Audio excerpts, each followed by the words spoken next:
Welcome back to season 6 of Sista Brunch, the podcast that prides itself on sharing the stories of Black women and gender expansive people thriving in entertainment and media.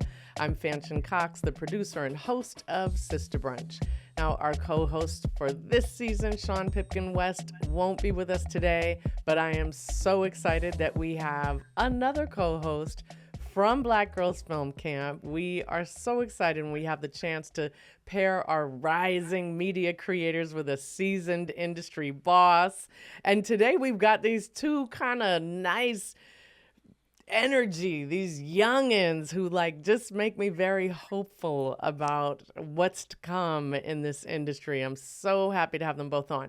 So for Black Girls Film Camp, we have Marley Jones, a teen director and winner of the BGFC Most Original Story Award for her short film Stank Face. I can't wait to get into that.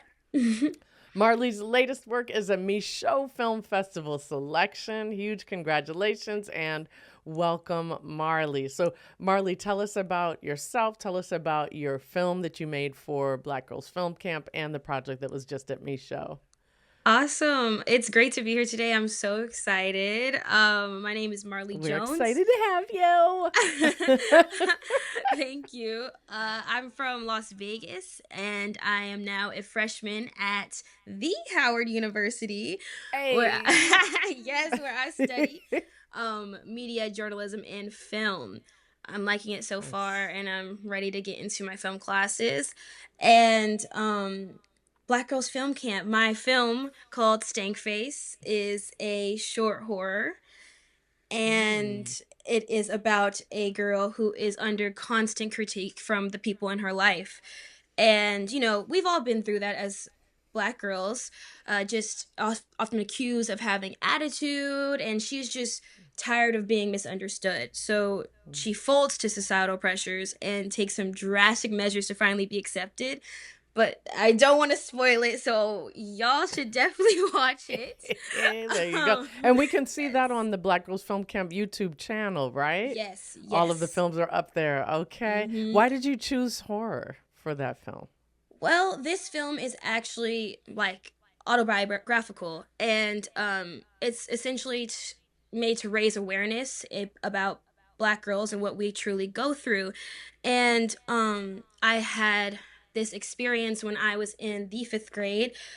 I was trying out for the volleyball team that I've been on for a couple of years, but every year you want to rank up, so you kind of have to try out to get on the next teams.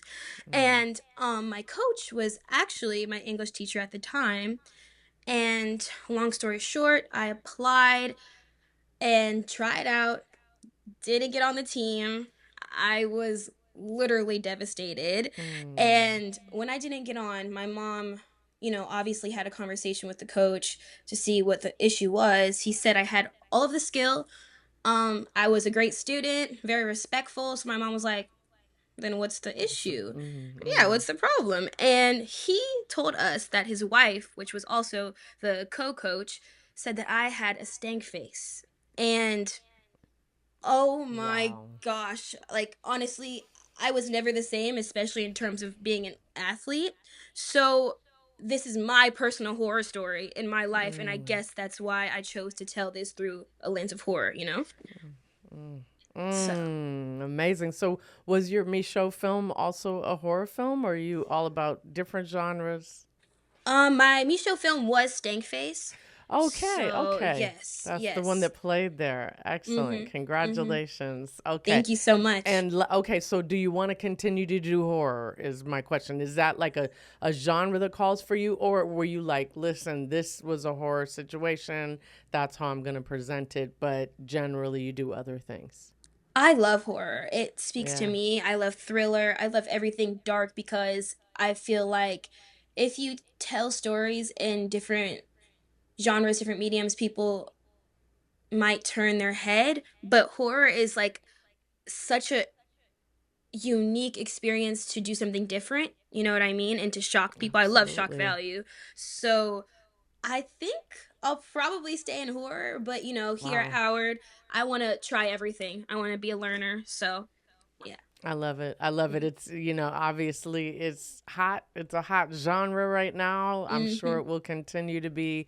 I personally can't watch horror, but folks who have listened to this show for a while know my therapist told me, because I went to go see, I'm sure you know these two films. I went to go see The Shining and Yes. The Exorcist. Yes. It was like a double feature when I was 16, and that just ruined me for life. Amazing films, though.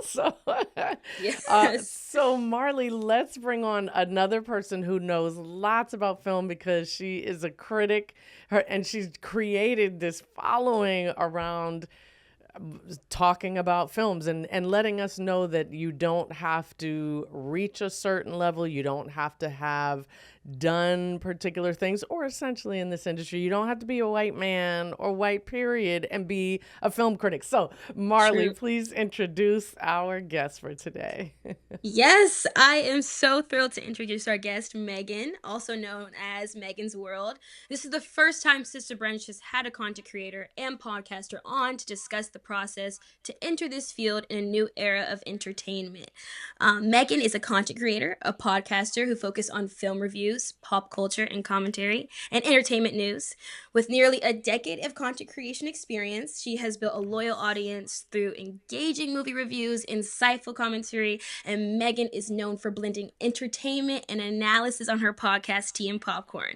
And her viewers enjoy her relatable and educational approach and providing an engaging look at the world of film and pop culture with the occasional meme. Sista Brunch fam, let's welcome Meagan.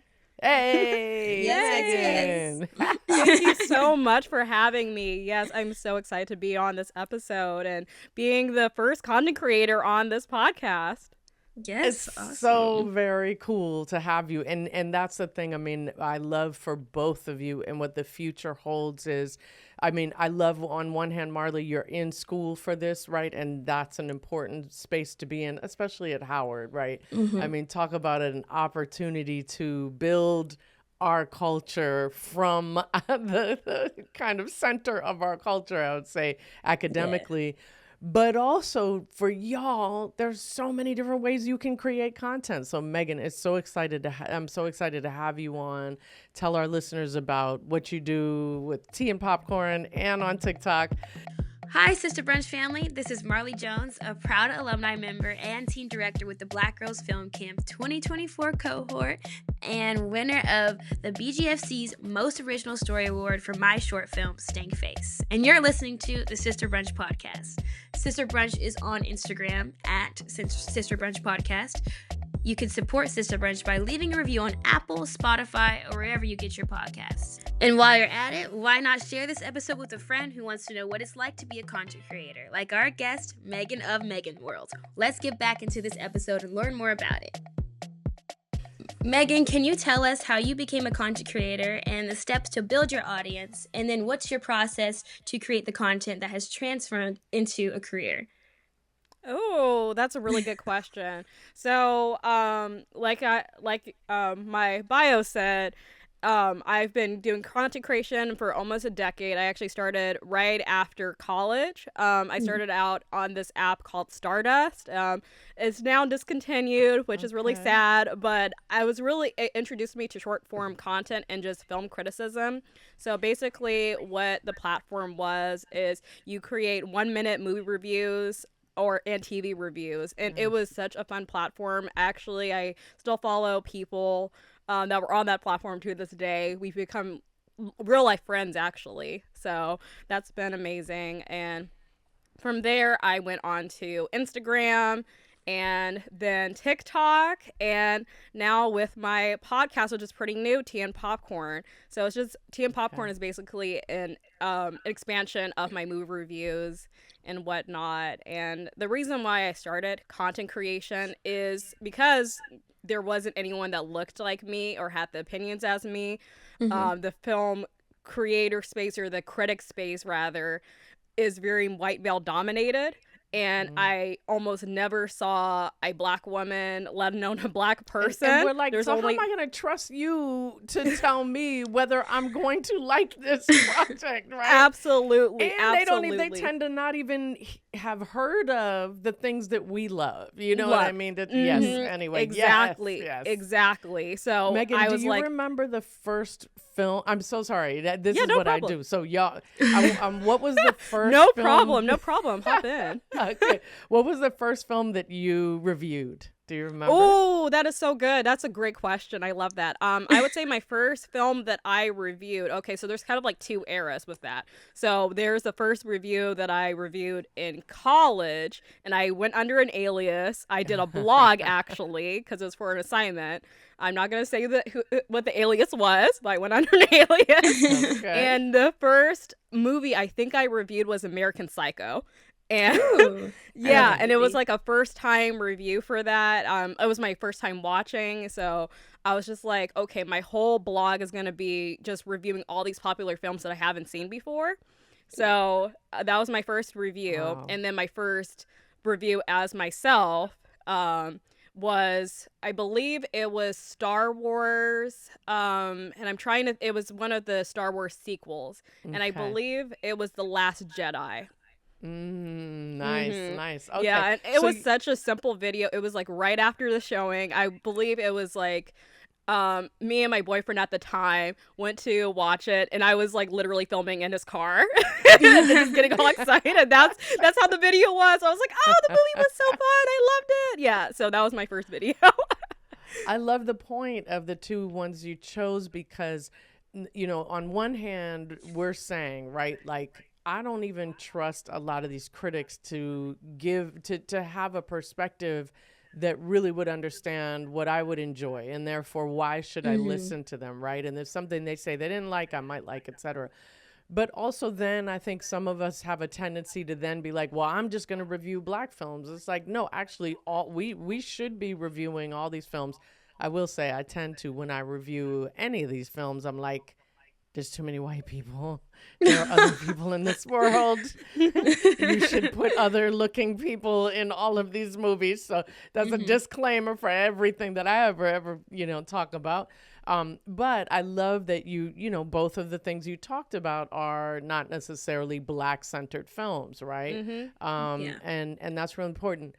How did you learn like the kind of the verbiage and the like how to do critique versus yeah. Great question. So actually I studied digital communications at university, as well as film production. So I was able to learn great. all of the film lingo, and by having a film production background, it does help me with my critique. I also have a photography minor, or my minor was photography. Nice. So we Okay. had critique days, and how I critique is actually based off of how my professors critiqued. So I talk about what I liked, what I disliked, and what needed to be improved on. And I think that's a fair and balanced way to do criticism, in my opinion. Another reason why I do that is I find that there's a kind of lack of really good critique in the content creator reviewer space, where it's just like, oh, this movie sucks. Sucked, You right, never don't exactly. watch I it. didn't It's like, like it. okay, Yes. well, why does it suck? Like, please Yeah. explain Yes. why. And there's nuances and stuff like that. So I want to get away from that almost toxicity of just saying a movie is bad and just go on. You know, I love describe Yeah. what is actually good about it. And also what I like or what I dislike might be something that someone else likes. So I've True. recently incorporated recommendations. So like, hey, this movie will be good for someone who likes this movie. Oh, nice. I like that. Yeah. I love that for both of you. I mean, I think it's so important, no matter what you do in the industry, that you have a basic knowledge of how movies get made or how TV, right? Like how these things get made. Because that's another thing I find very frequently that, critics kind of talk about it, but I'm like, but you're not even understanding how the production, the physical production needed to happen in order for you to make that comment, right? And that's another reason why I love Black Girls Film Camp, is they plant those seeds so early on, right? That no matter what y'all do afterwards, you have that base, that root, and that all of you are actually, because I've talked to a lot of the girls now. Some of them want to be development executives. Some of them want to be cinematographers, but they all have that experience with with actually creating something. Marley, who was your DP? Did you film yours? No, so actually the process was low-key so stressful because you're right. They put you in a place where they treat you like you have already been in the industry for years, which I think is like the best thing ever.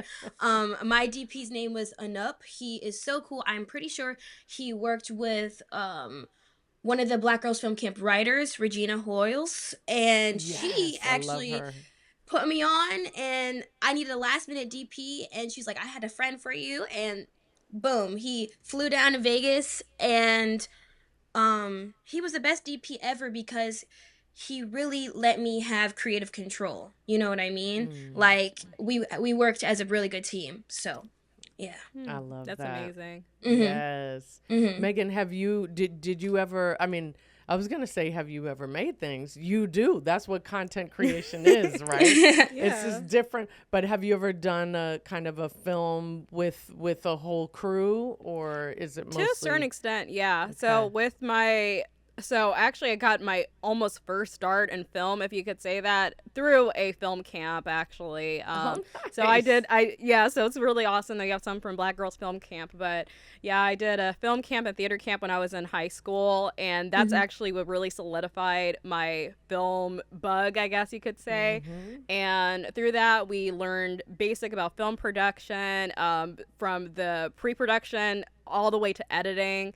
So that was really good. And then, of course, in college, I took a lot of classes and directed films and whatnot too. And I really want to get back into directing too eventually. So yeah, I have a few ideas. I want to do documentary films, as well as like written things. So yeah, I have some ideas cooking, but right now I'm focusing on content creation, and Lord willing, I'll be able to actually make a film of my own too. I love it. It's so funny. We try to keep the podcast evergreen, so we try not to talk about markers, kind of historical markers. But we need to say tonight is a historical night. Tomorrow's going to be even more historical. That this is the night before the election when, Goddess, God, Buddha, Allah, everybody willing that we will have our first Black, Indian, Jamaican president, woman president. Tomorrow evening at some point, and I brought that up to say that Marley is I love Marley. You were saying you've been interviewing people on campus, so you have an interest in documentary too. Yes, so hopefully she wins. I've already started editing in manifestation that she's already our president.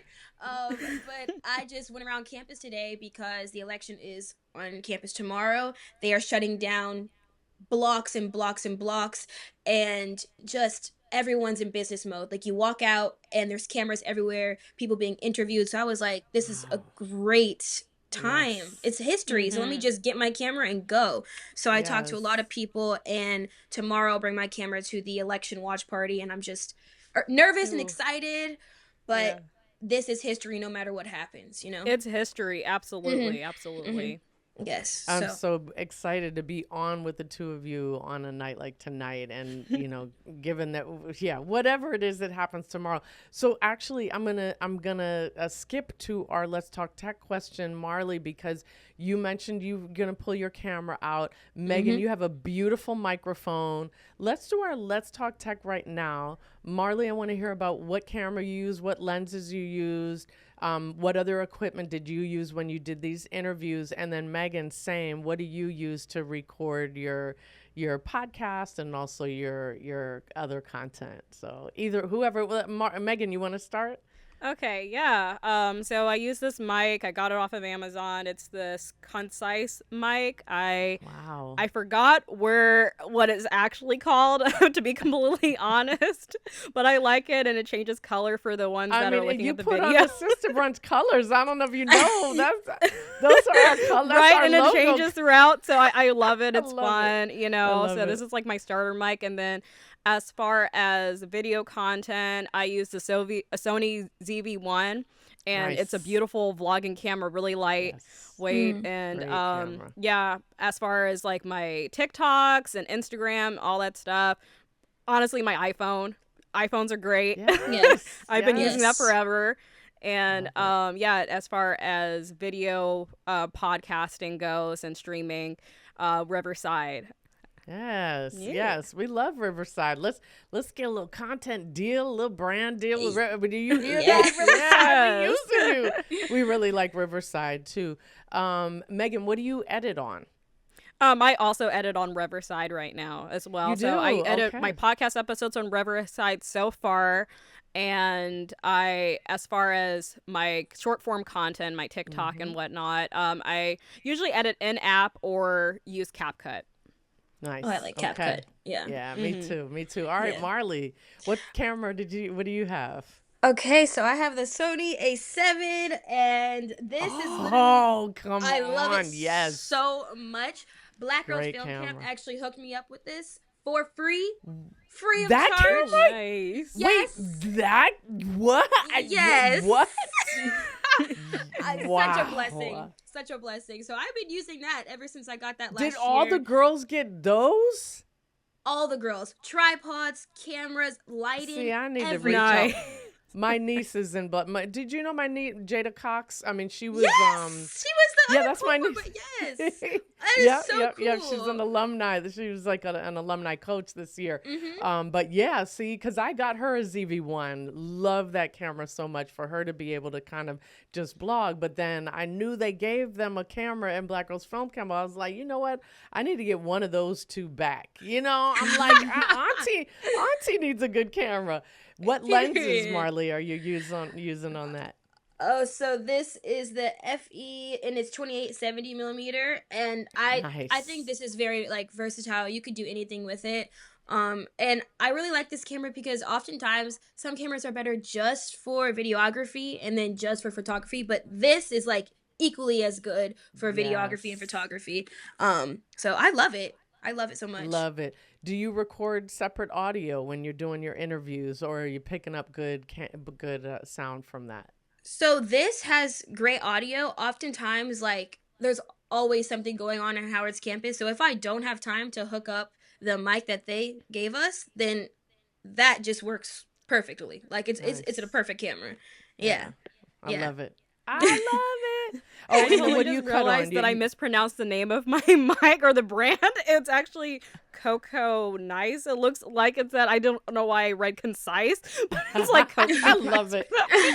But whatever. Maybe it's like misspelled. But I noticed like the instructions were like in another language, so I don't even know.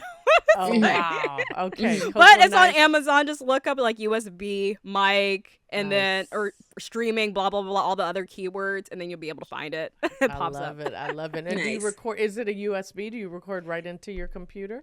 Yeah, it's a USB, so I record right into my Nice. computer. Nice, nice. So while we're talking, then I'm gonna show y'all. So I use a Shure SM7B. I love this mic, and then I love this little thing here. It's a pod Ooh. track.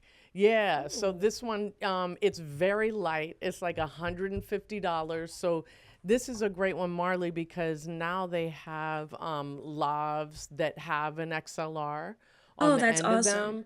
So just to add that little extra touch of good audio, Uh-huh. carry that lav around, just stick the lav on there, and you've got this in here. I'm big on audio. Hence the podcast. Yes. Nice. I'm always like, get that, get that separate audio so you just Mm-hmm. have that nice and crisp as well. Sisters and siblings, thank you for continuing to listen to the podcast, leaving us great reviews, watching on youtube.com/Trujulo Media. That's TRUJULO Media. And some of you are following us on TikTok. We so appreciate that. That's also at Trujillo Media.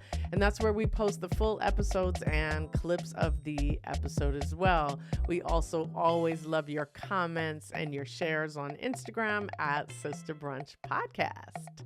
Let's go to a question that is not always comfortable for everybody, but we feel like it is so important for us to talk about this, which is money. And specifically, especially for you, Meagan, because Marley's in school right now. I know I worked 3 jobs while I was in to get me through undergrad. Meagan, now you're in the content creation world in a way that's most comfortable to you. Can you talk to us about how funding happens for you to be able to do what you do? Oh, that's an amazing question. I love that.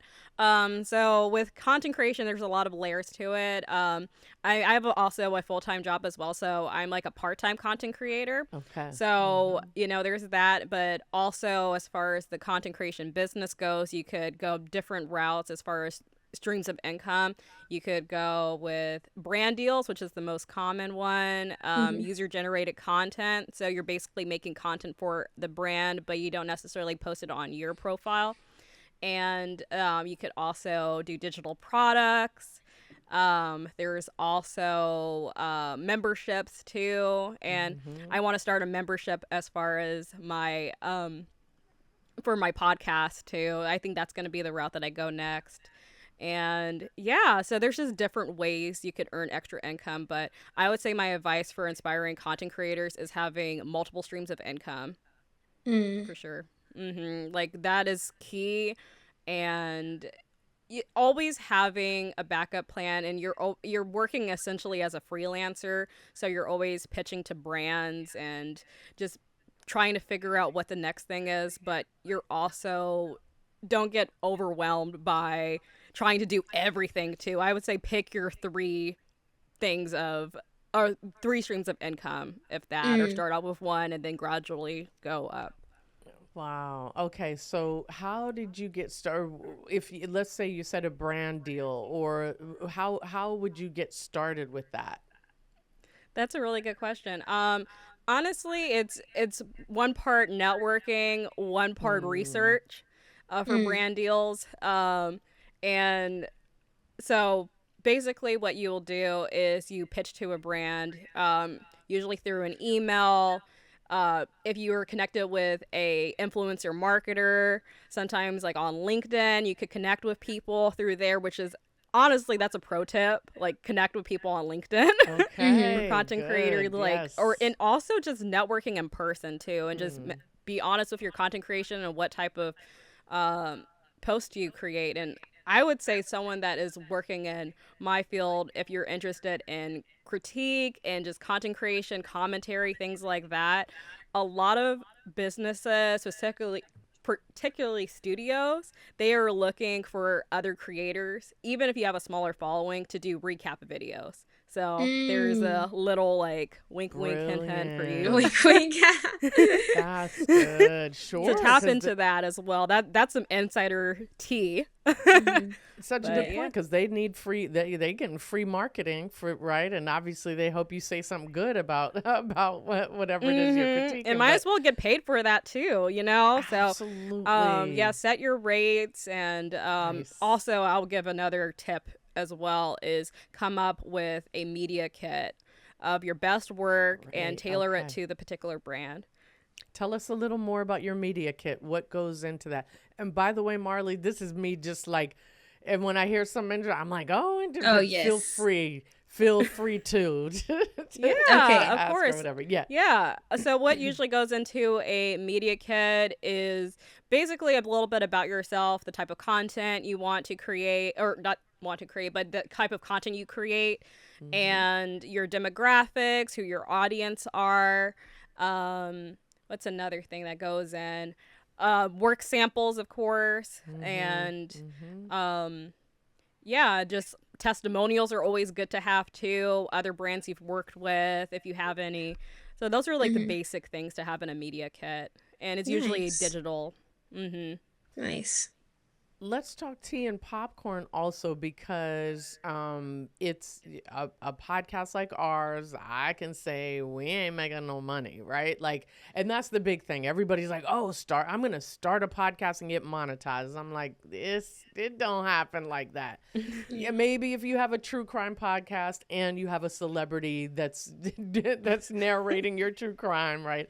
Those are cases we can, or you have celebrity interviews. We knew with Sista Brunch, like, we're just like, all of our guests the world needs to know our guests. That's our thing, is like, and so we're doing our part in all our kind of small niche community, grassroots community, making sure that y'all's stories get told and that people recognize you from the podcast, and, you know, and also potentially work together, because we've got, you know, all of our guests do a bunch of different things in the industry. So that's why we do it.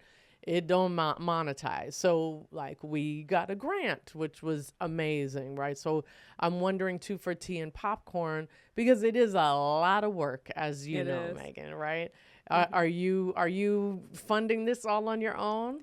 Right now, I'm funding it all on my own, but again, eventually I want to start incorporating streams of income, whether it be brand deal sponsorships, finding brands that will want to partner with me and collaborations, and then also creating a membership too down the line. I would love to have that. And the reason mostly why I want to create a membership too is I ultimately want to create a safe space for people that have the similar views to me, or also are inspiring content creators as well, and just to openly talk about film and the films that we like, dislike, just like all of that, because a lot of times, like, there's, you know how social media is, there's a lot of arguing, especially on certain film pages and all that stuff, and I'm like, no, let's just ultimately, like, have a civil conversation about it. So that's what that's going to be about, as well as bonus content.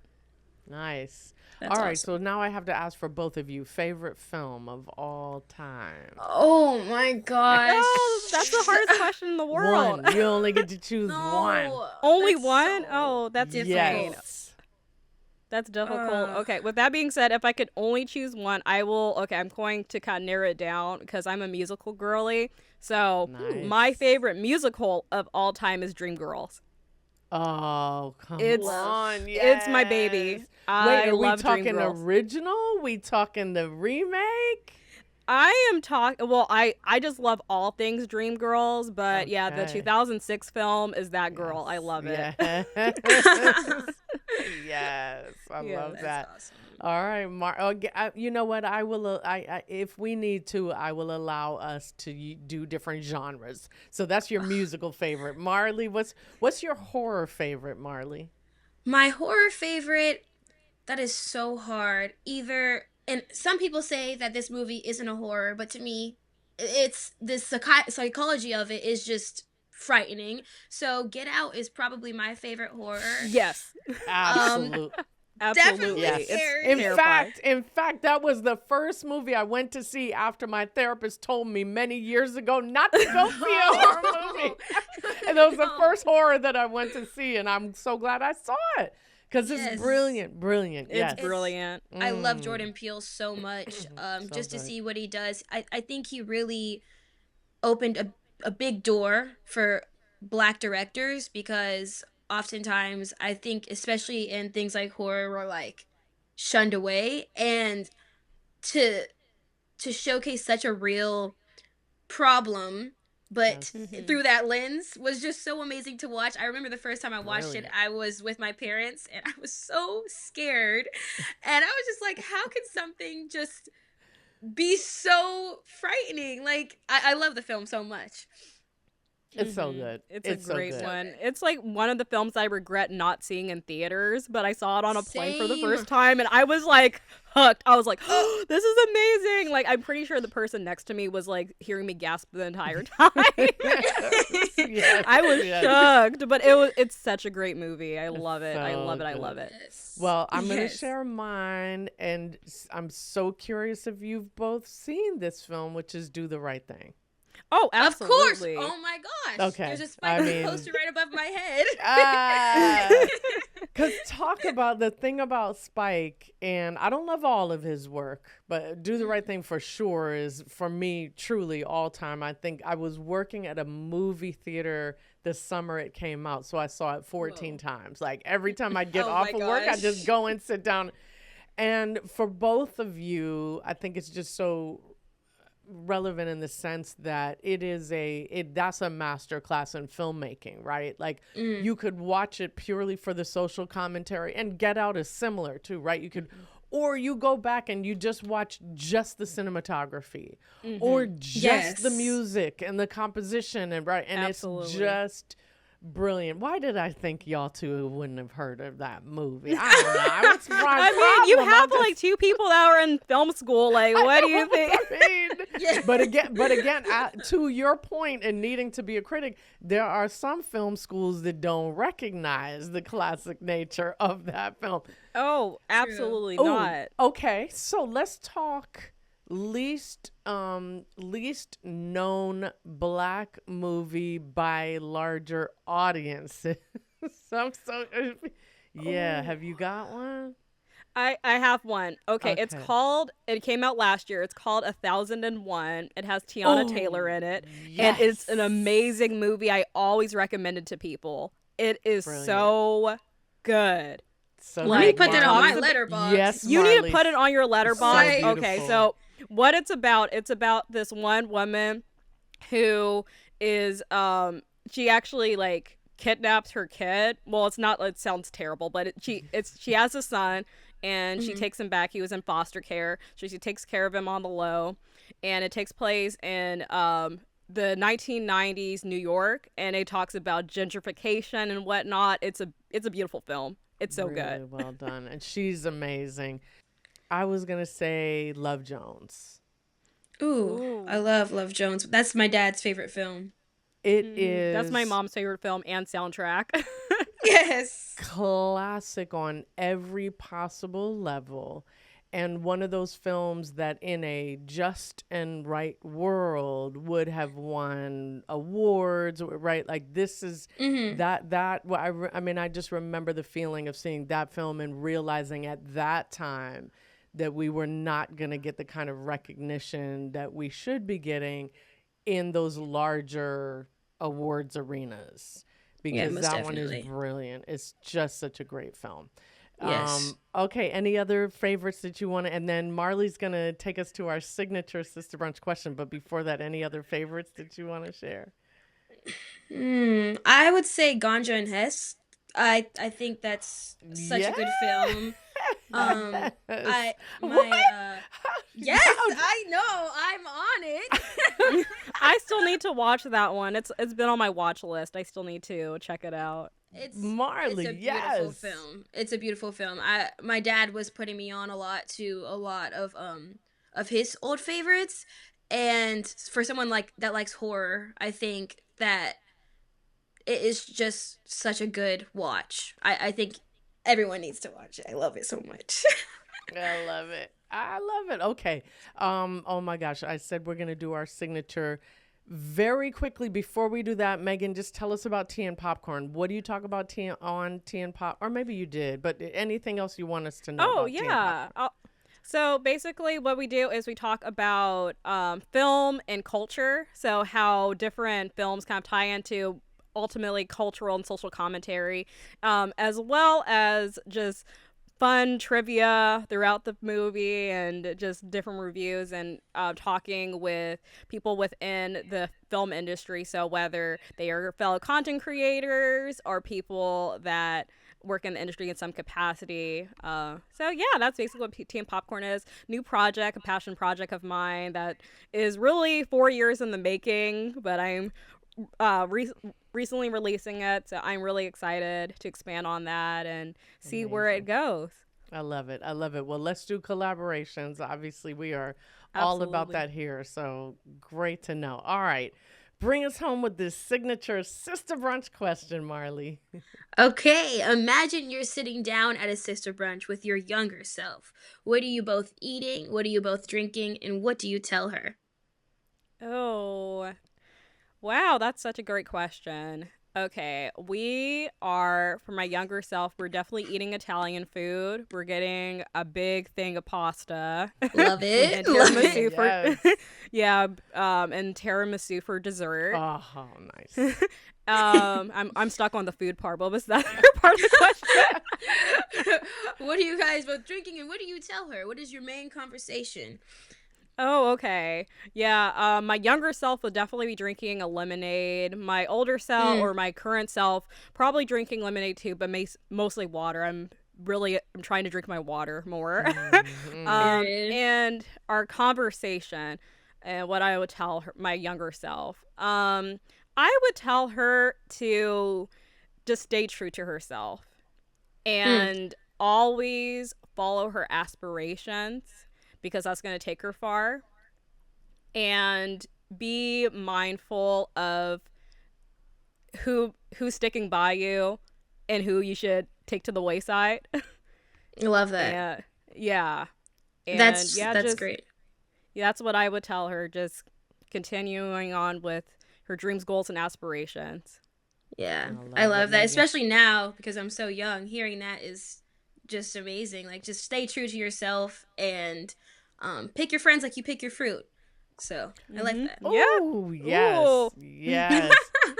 Absolutely. And this is, again, the thing that I love about content creation, right? And I will say, I don't know if you've heard this, Meagan, a lot of folks in the industry, and when I say that, I'm talking about at studios, kind of larger production companies.